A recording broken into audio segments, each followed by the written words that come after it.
Hey guys, we're back. I told you the reading log was coming. Um, Hopefully it releases Sunday. That's the plan. You know, we'll see what we can do. All right, I have read 38 volumes this month. Um, I do not have my tablet here because I realized, looking back on the old videos, I don't need it. I can kind of just use my own brain. So, let's go through these volumes and see what I read this month. Now, I will say, anyone new here, how I do my reading logs, I always go from worst to best. So, the worst series I start first, and the best series I end with. So you can progressively see what I liked and didn't like. It's more. It's a lot easier for you to tell if I liked something or didn't like something. Actually, I would say all volumes in this manga log I liked at least a little bit. Some I definitely liked a lot more than others, but you know what I mean. We're just gonna start off. I'm tired. My wrist hurts. Don't take that out of context. Don't just pause. Okay, no, that's not why my wrist. Okay. The first volume, also known as the first series, is Wandance, Volume 6. This was not bad. I'm saying, okay, just because it's last does not mean it's bad, because it's not. It's actually very, very good. This month was pretty. It was weird because we didn't really have anything external like just so awful.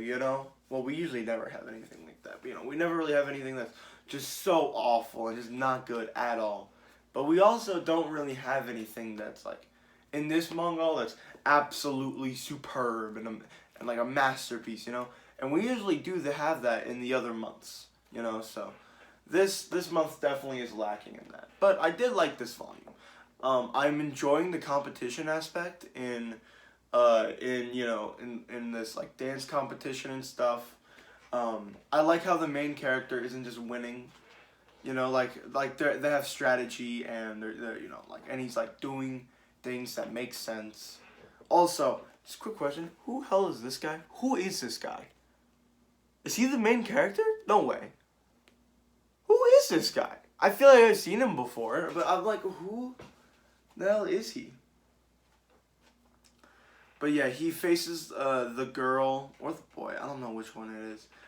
With the mask on, loses. Other guy goes up again. The art is always good. The story's always good. Everything's just good about this manga. Nothing really great though, I'd say. I mean, the art is great. Don't get me wrong. Like the way the characters move and stuff, I can see through it. Like I can actually picture them moving like that. Other than that, there's not really anything crazy or whatever. We'll put it on this side. Next, we have Record of Ragnarok, Volume 8. This was okay. It ended the match between Jack the Ripper and Hercules. It was very fun. Very, the end, very fun where he's walking off and everyone's booing and stuff. And then the guy's just he is the most human out of all of us or whatever. That is so cool. We get introduced to our new fighters. We don't really get introduced to the new what's it called? We don't really get introduced to the new we don't really get a fight, but we just get introduced to the new fighters. Buddha shows up, the Buddha shows up. Saiki Kojiro's back. He was my third favorite fighter, so I guess the other two favorite fighters is one is dead and the other one is very close to being dead. That's Jack the Ripper and Adam. Adam's my favorite because that was my favorite fight so far. Something tells me this fight's gonna be goated though. Something just tells me this fight's gonna be goated. All right, I can already tell. This is gonna be a good fight. But I mean, nothing else really crazy happened this volume, so I mean the art's always good, the pacing's always good, but it's not crazy or anything. Alright, next we have. I don't see anybody talking about this, and for good reason. It's really not that great. The Kingdom of the Gods. It's really just up here for the first story. The first story was like really, really good. I loved the first story. The second story, was so okay. It was like these two guys who are cannibals, and they're like the two greatest serial killers in the world, and they're both cannibals, and they like fight each other for like all of eternity, and then they save this like woman in need, and then they're like fighting over who can eat her. Like, it's so not good. But the second story, or the first story, very good. I liked it. That was a good story. Sorry if I sound weird today. I just woke up. Like, I literally just woke up, and I just wanted to film this video. That's why it seems kind of weird with the lighting, because the sun's still coming up. Next, we've got Soul Eater Volume 2. You know, for some reason, I feel like Soul Eater gets so much better around the end of the volume. And I think it does. I'm a big fan of Soul Eater. Soul Eater is a very cool manga. It has like a great vibe to it, a great spooky vibe. Sucks I only read one volume of it, because I probably should have read more, but you know, whatever. Also, the reveal at the end is like the greatest prisoner or whatever. The man with the demon eye. And he just goes, I want to see a good comedy. Like, what the hell? This is a fun series, and I like this volume good enough to, you know, put it here. Alright, next we're getting into the really good stuff. Mob Psycho 100 volumes 1, 2, and 3. That's all I read of Mob Psycho 100. Honestly, Mob Psycho would be like so much higher if they chose to have good artwork. Like, they have very good artwork sometimes for like no reason, you know? Like, the artwork is just superb. But like you can't like the art, like the author like expects you to keep reading when the characters are just like talking. Like, there's an entire arc where these like girls or whatever, these characters want to like keep their club open or whatever, right? And that's the entire thing. And like the art is just so not like so awful throughout the entire thing. I just don't care. But when they're like when the characters are like the arc where like the guy has like making everyone happy and smile and stuff was very, very good. I like that one. And then the one where Mob Psycho like accidentally like basically like kills another guy who also has psychic powers is very cool. And I really like it. I'm really liking it so far. I know there's 16 volumes, so you know, when I get to volume, you know, I'll just have to keep reading, and eventually it'll do better apparently. But I don't know. I will just, you know, continue or whatever. Yeah, it's a good manga though. Like, don't get me wrong. All right, next we got Vinland Saga Volume 1. I said in the manga, I read this volume. I did not read Volume 2 yet. I'm still working on it. It's a great manga. It's just great. Like, the art, beautiful, super detailed, super nice looking. Like, there's no like, I honestly, if I flip through this, there's no like, what is it called, panel that looks lazy, and that looks bad. And maybe that's because this is a monthly series. I'm pretty sure. Like, this series. Is monthly, but maybe I don't know. Yeah, the art is amazing. That's really all I gotta say about this. The backstory for Thorfinn is very sad. I love his backstory. I love the scene where like everybody's celebrating that they're about to go to war, and Thorfinn's dad is just like his head's down, like he's so tired, like he just doesn't want to do this. I love that. That is so cool. I love Thorfinn's like other, what's his name? Thorfinn's the guy who's like killed his dad. I like him. He's very cool. I don't remember if this happened, but like at the end when Thorfinn's dad like almost died. No, he was like Thorfinn was like trying to get like a gun or whatever, a sword, and he was like, son, I know it's a meme where it's like you have no enemies, but he's like, son, no one in this world truly deserves to die and to hurt and to experience pain by another man. No soul in this world deserves that. And I was just like, damn, that kind of hit different. Only thing holding it back, it's one volume. Like, there's scenes in here where it's literally just people like being Vikings, which is cool, but I'm more interested in what the characters are doing, not what like these groups or whatever are doing. You know, I'm more interested in like the character focused stuff, not anything else really. Um, but it was still a great volume. Don't get me wrong. Put that on that side. All right, next we have 5 volumes from one series. This is 100 Girlfriends Who Really, Really, Really, Really, Really Love You. One. I can't fucking. 2. 3. Isn't it crazy that these two are the same girl? I feel like I only see like the little girl though. I don't see the big girl. This is 4. And this one is 5. So, what makes this series so great that I put it above Vinland Saga? Not really anything much. It is just funny. It is just funny and cute and wholesome, and I love it to death. It is just that. Like, okay, first, this is like the peak of romance for me because I love romance. I'll say it again. I love romance, but I hate slice of life. I hate it because it's so boring. There is like, this manga is paced so amazingly well where it'll like, oh, we're having a little bit of slice of life. We're having, we're going on a date. We're doing this. We're doing that. Oh, you're bored of it? Introduce another girl.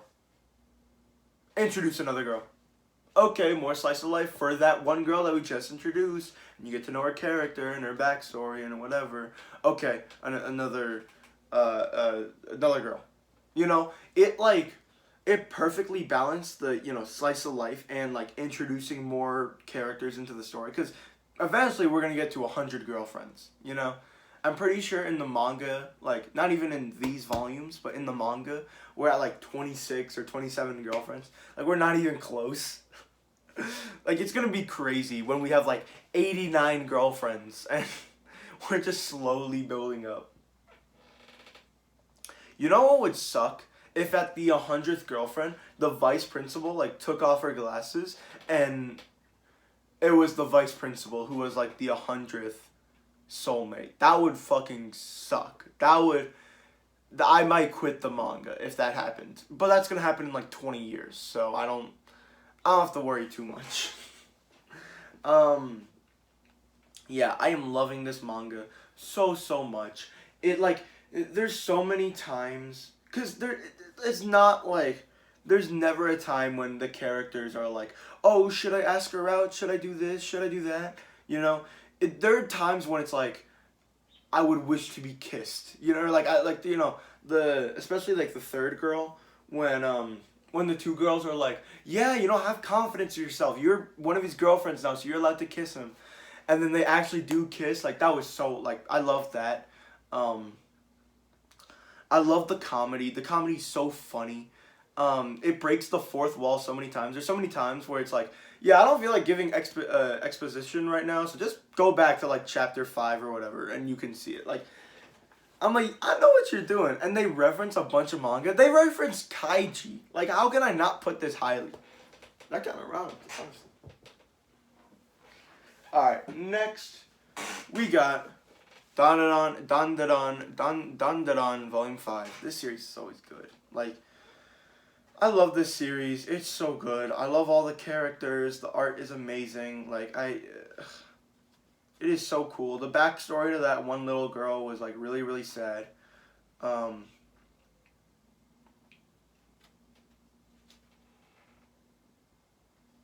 the hell? Oh, this is, like, the side story, yeah. I did not read the side story. I should probably read the side story, because that was some weird fucking shit. And with it, I will kill all humans. Okay, that's great, Mr. Dandadan, man.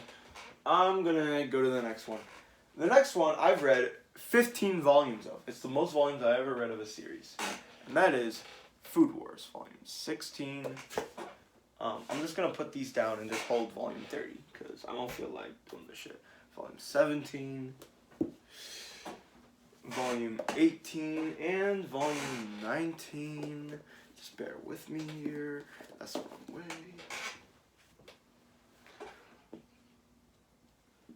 Volume 20, volume 21,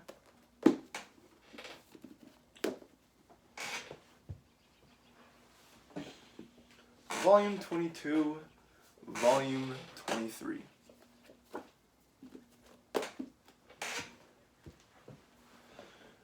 Volume 24, volume 25, and volume 26.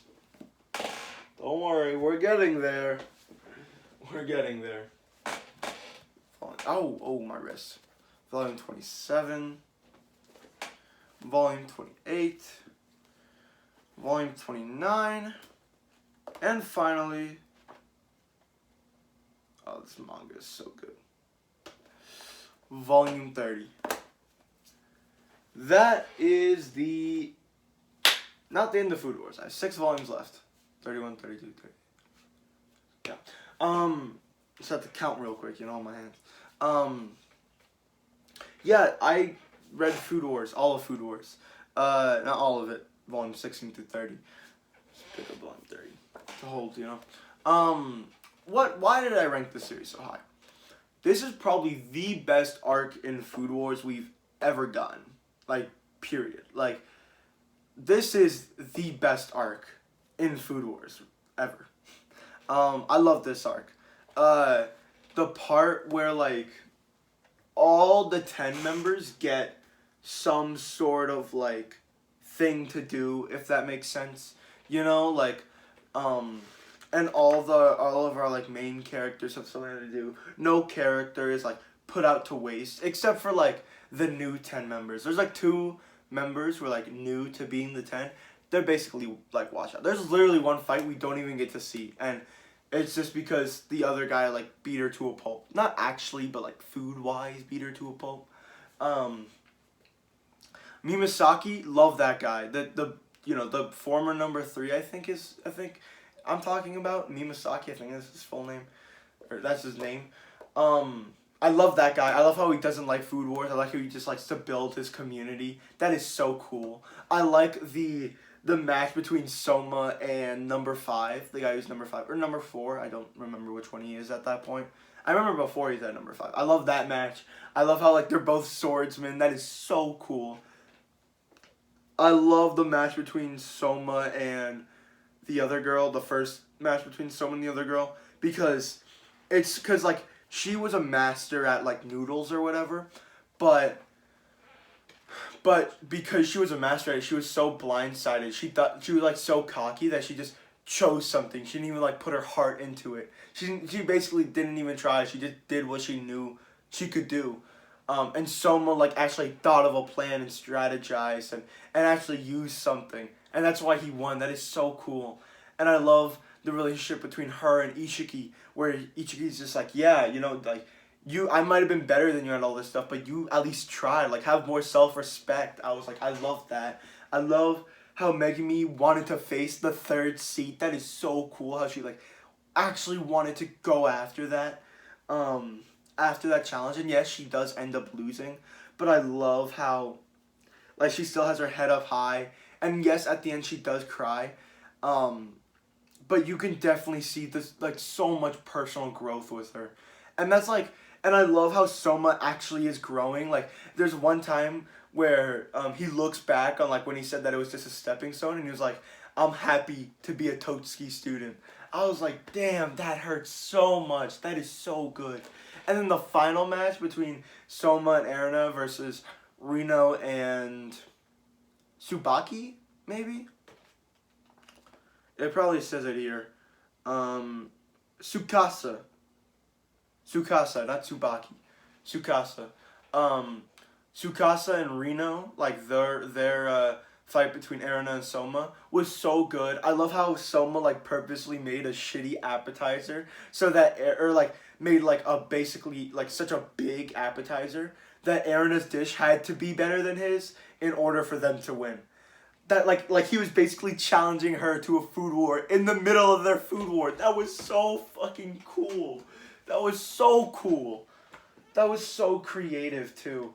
And then Soma and Erina actually beating the first two seats is just like, oh my god. Like I still remember when Soma and Erina, actually it was in volume 19 when Soma and Tsukasa like actually did like a little like food war. That was so cool. Oh my god, bro. I love oh my god, I didn't even think about Takami's battle, bro. Takami Aldini versus oh, that's just a notification. Takami Aldini versus Aizen. Oh my god, that was so hype. Where he was like watching everything he was doing. Ooh, that was cool. That was very cool. Alright, I gotta stop talking about Food Wars. It's so hype. It's like, and I never thought I would be like this attached to Food Wars characters and like actually like get the themes of Food Wars. Like I didn't even think they would have themes. I thought it would just be like food porn and like hype, you know? I didn't even think of like there were gonna be themes in Food War. But like really the main theme of Food Wars is that with cooking, it's the most creative thing in the world because you can really do whatever you want. And I don't, did I read it this time? I think I did. I love Jorichiro's backstory. Jorichiro's backstory is the best backstory in Food Wars, by far. Where, like, the reason he makes all these disgusting combos is because he's just run out of ideas and needs to come up with something because everyone just expects it from him. And he keeps, like, looking forward without actually, like, creating a foundation and a basis for himself. And then he tries to help Soma into not doing that by sending him to Totsuki and like training him himself. Like he tries not to have Soma go onto the path that he did. And I find that so like amazing. That is so good, bro. It is so good. So good. Oh my god. Alright, next we'll just get into the next series. We have Happiness Volumes 2. I read the first volume already. Volume 3. Oh my god. I'm not going to talk about Happiness as much as I talked about Food Wars. Volume 4. Volume 5.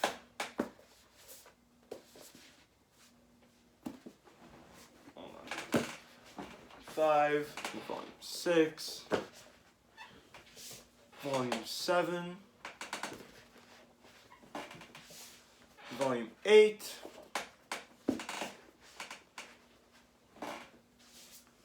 Volume 9. And finally, Volume 10. I have read all of Happiness. Well, not all of it. I didn't read, well, I read the first volume a couple months ago. Find another reading log where you can find it. Yeah, Happiness is great. I'm not going to even talk about how good it is, because it's kind of apparent on why it's good. But I'll just talk about its flaws. Main flaw, I kind of think the series could be a bit longer. Some of the characters, it just doesn't feel like they would actually make decisions. Like, it kind of feels like there's, like, forced relationships. Especially between the main character and Nora, I think. Those two characters, it doesn't feel like they're, you know, like they're actually like friends or whatever. Like when the main character like goes, you know, and leaves his mom to go with Nora, it just didn't make sense to me at all. But other than that, it's amazing. Like I really like this girl. She's my favorite character. Hold on, I gotta pull her up. I like this girl. She's my favorite character, especially after like the time skip. Like coming back, like she gets a lot better. Which I really like. So, yeah. That's really it. I'm not going to talk about it too much. I have things to do, okay? And in first place, the best volume, in my opinion, that I've read is, like, it always is going to be this series. It's Blue Lock Volume 9, okay? Like, at any time a Blue Lock volume comes out, or a Alice in Borderland volume comes out, or a Blue Box volume, maybe not Blue Box, but, or, you know, the Boxer volume comes out, it's always going to be number one. You just have to accept that.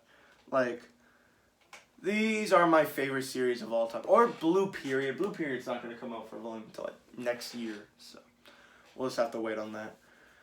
But, like, Blue Period, or Zom 100. When Zom 100 comes out, they're always, like, my favorite. But other than that, like, Blue Lock is just so good. I love Batro's backstory. Batro's backstory is amazing.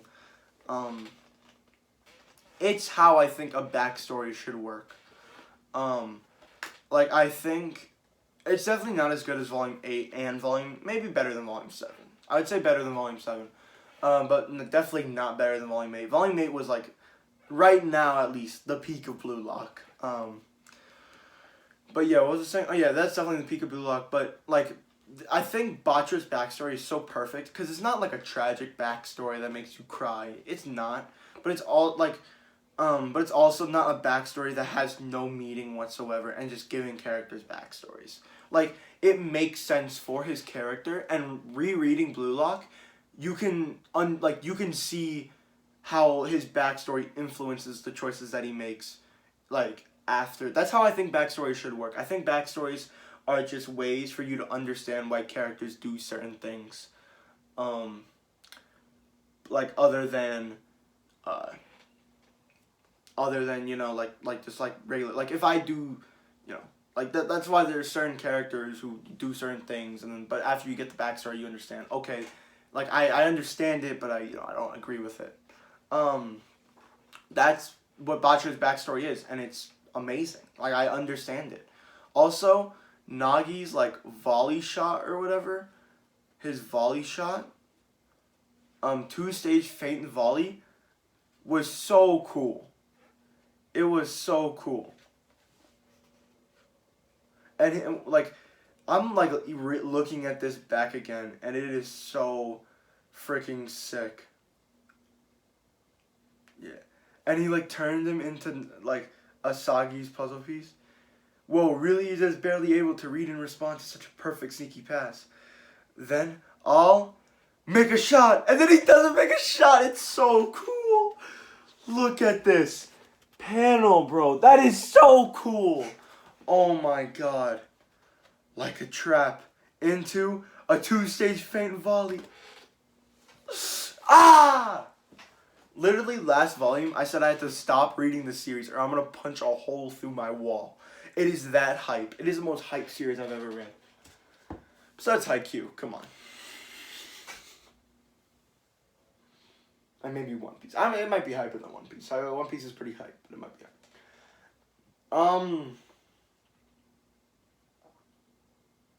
Yeah, that's it. That's the entire manga log.